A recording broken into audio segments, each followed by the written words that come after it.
Hello everyone, I am Khushboo Tak and welcome to all of you. आपका अपना channel शिक्षा mission. तो अभी अपन जो क्वेश्चन सॉल्व कर रहे हैं वो है फ्रिक्शन फोर्स के न्यूमेरिकल क्वेश्चन, और अपन ये सॉल्व कर रहे हैं अभी जो अरिहंत बुक है, एयरफोर्स की जो अरिहंत बुक है, अपन अभी इसमें से क्वेश्चन सॉल्व कर रहे हैं। तो जिसको भी इसमें कुछ डाउट हो तो वो देख सकते हैं। तो फर्स्ट क्वेश्चन लेते हैं अपन। If the applied force is double then the coefficient of friction will. तो यहाँ पे अपन को बोल रहे हैं अगर अपन जो फोर्स अप्लाई करें, अगर अपन उस फोर्स को अगर डबल कर दें तो कोफिशिएंट ऑफ फ्रिक्शन पे क्या होगा। कोफिशिएंट ऑफ फ्रिक्शन क्या होगा, डबल हो जाएगा, रिमेन सेम या सेम रहेगा, हाफ हो जाएगा या फिर 4 टाइम्स हो जाएगा। तो अपन जानते हैं जो कोफिशिएंट ऑफ फ्रिक्शन होता है वो होता है कांस्टेंट। ये एक कांस्टेंट वैल्यू होती है जो लाई करती है 0 से 1 के बीच में। तो अगर अपन फोर्स को अगर डबल भी कर दे तो कांस्टेंट चेंज नहीं होगा, तो कोफिशिएंट ऑफ फ्रिक्शन चेंज नहीं होगा क्योंकि कोफिशिएंट ऑफ फ्रिक्शन है एक कांस्टेंट। तो यहाँ पे जो करेक्ट आंसर है वो है बी, रिमेन सेम। जिसको नोट डाउन करना है नोट डाउन कर लो। नेक्स्ट क्वेश्चन देखते हैं। तो नेक्स्ट क्वेश्चन है द रेशियो ऑफ म्यू के अपॉन म्यू एल इज। तो यहाँ पे अपन को दो कोफिशिएंट दे रखे हैं। फर्स्ट जो कोफिशिएंट है म्यू के, ये है कोफिशिएंट ऑफ काइनेटिक फ्रिक्शन, और म्यू एल है ये है कोफिशिएंट ऑफ लिमिटिंग फ्रिक्शन। तो अपन जानते हैं जो लिमिटिंग फ्रिक्शन होता है वो होता है मैक्सिमम, और जो काइनेटिक फ्रिक्शन होता है उसकी वैल्यू होती है कांस्टेंट, और जो स्टैटिक फ्रिक्शन होता है वो होता है वेरिएबल। अप्लाइड फोर्स के अकॉर्डिंग जो स्टैटिक फ्रिक्शन होता है वो वेरी करता रहता है। काइनेटिक फ्रिक्शन होता है, जो कोफिशिएंट ऑफ काइनेटिक फ्रिक्शन होता है उसकी वैल्यू कांस्टेंट रहती है, और जो सबसे ज्यादा होता है वो होता है coefficient of limiting friction. Limiting friction की वैल्यू ज्यादा होती है। तो अपन देख रहे हैं काइनेटिक फ्रिक्शन की वैल्यू कम होती है, लिमिटिंग फ्रिक्शन की वैल्यू ज्यादा होती है। तो छोटी संख्या में जब बड़ी संख्या का भाग देंगे तो 1 से कम आंसर मिलेगा। तो यहाँ पे करेक्ट ऑप्शन है less than 1। Option A is correct answer. Next question देखते हैं। तो नेक्स्ट क्वेश्चन है the normal reaction of a body of weight W placed on an inclined plane is having an angle theta. तो यहाँ पे अपन को बोल रहे हैं एक ब्लॉक है, ब्लॉक का वेट अपन को दे रखा है W, और उसको अपन ने एक इंक्लाइन प्लेन पे रखा है, और प्लेन को अपन ने इंक्लाइन कर रखा है थीटा डिग्री पे। तो अब अपन को बताना है कि जिस पे नॉर्मल रिएक्शन फोर्स लगेगा वो कितना लगेगा।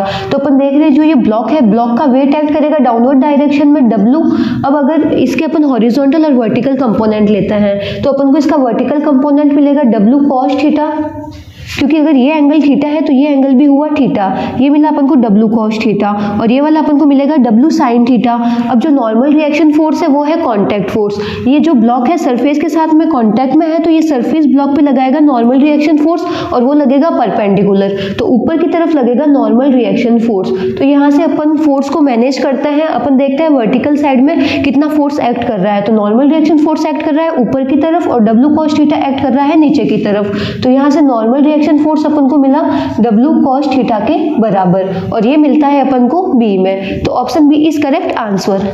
नेक्स्ट क्वेश्चन देखते हैं। तो नेक्स्ट क्वेश्चन है फ्रिक्शनल फोर्स ऑलवेज एक्ट। तो यहाँ पे अपन को पूछ रहे हैं फ्रिक्शनल फोर्स कहाँ पे एक्ट करता है। तो अपन जानते हैं जिस डायरेक्शन में मोशन होता है उसके जस्ट ऑपोजिट डायरेक्शन में लगता है फ्रिक्शन। फॉर एग्जांपल ये अपने पास में एक ब्लॉक है, अगर ब्लॉक पे मैं फोर्स लगा रही हूँ और ब्लॉक आगे की तरफ मूव कर रहा है, अगर ब्लॉक पे फोर्स लग रहा है इस साइड में और ब्लॉक आगे की तरफ एक्सेलरेट हो रहा है तो पीछे की तरफ फ्रिक्शन लगेगा।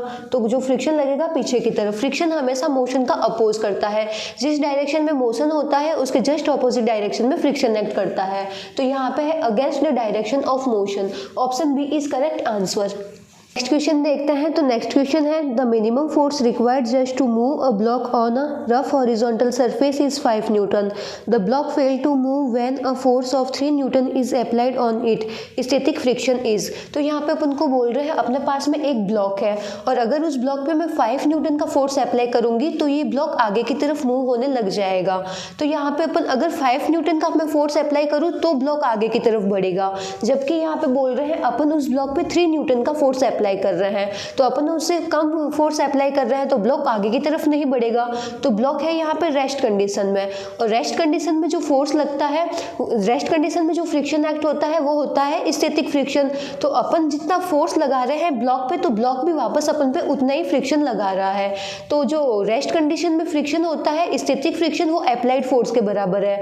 ब्लॉक रेस्ट कंडीशन में कब होगा, जितना अपन फोर्स लगा रहे हैं उतना ही ब्लॉक वापस अपन पे फोर्स लगा रहा है। अपन 3 न्यूटन न्यूटन का लगा रहे हैं तो ब्लॉक भी वापस अपन पे 3 न्यूटन का फोर्स लगा रहा है, तो यहाँ पे स्टैटिक फ्रिक्शन हुआ 3 newton. Option B is correct answer. Next question देखते हैं। तो नेक्स्ट क्वेश्चन है when the surface in contact are made to smooth by polishing, force of friction first option है डिक्रीज, सेकंड ऑप्शन है increase, third option है become zero, fourth option है become infinite. तो यहाँ पे अपन को बोल रहे हैं अगर अपन एक ब्लॉक है, ब्लॉक सरफेस के साथ में कॉन्टैक्ट में है, और अगर जो कॉन्टैक्ट सरफेस है, कॉन्टैक्ट सरफेस पे अपन पॉलिश करके उसको बहुत ही ज़्यादा स्मूथ बना दे तो क्या होगा, फ्रिक्शन पे क्या इफेक्ट होगा। तो यहाँ पे अपन देख रहे हैं ये है कॉन्टैक्ट सरफेस है, सरफेस कॉन्टैक्ट में है ब्लॉक के साथ में, तो ये हुई अपनी कॉन्टैक्ट सरफेस। इस कॉन्टैक्ट सरफेस पे अपन ने पॉलिश की और पॉलिश करके अपन ने इसको बहुत ही ज़्यादा स्मूथ बना दिया। तो यहाँ पे जब अपन ने इसको पॉलिश की तो इनके बीच में जो एडेसिव फोर्स है, एडेसिव फोर्स की वैल्यू बढ़ जाती है।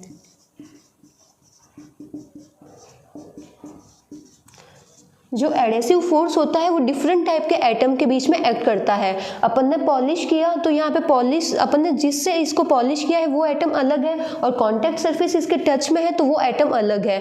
तो यहाँ पे डिफरेंट एटम होने की वजह से यहाँ पे एक्ट करेगा एडेसिव फोर्स, और एडेसिव फोर्स की वैल्यू बढ़ जाएगी। इसकी वजह से इनके बीच में जो फ्रिक्शन है, फ्रिक्शन की वैल्यू भी बढ़ जाएगी। तो यहाँ पे option B is correct answer, friction will be increase. Next question देखते हैं। तो नेक्स्ट क्वेश्चन है angle of repose for a rough incline plane is 60 degree, the coefficient of friction is. तो यहाँ पे अपन को एंगल ऑफ रिपोज गिवन है 60 degree और अपन को निकालना है कोफिशिएंट ऑफ फ्रिक्शन क्या होता है। तो अपन जानते हैं कोफिशिएंट ऑफ फ्रिक्शन होता है mu is equal to tan theta, जहाँ पे जो थीटा होता है वो होता है रिपोज एंगल, रिपोज एंगल का जो थीटा होता है वो होता है। तो mu is equal to tan theta आर, यहाँ पे अपन को एंगल ऑफ रिपोज गिवन है 60 डिग्री, तो यहाँ पे अपन लिख देंगे tan 60, और tan 60 की वैल्यू होती है √3। तो यहाँ पे कोफिशिएंट ऑफ फ्रिक्शन मिला अपन को म्यू इज इक्वल टू √3, और ये है अपना ए ऑप्शन में। तो option A is correct answer. जिसको नोट डाउन करना है नोट डाउन कर लो, और बाकी के क्वेश्चन अपन करेंगे नेक्स्ट लेक्चर में। Thank you.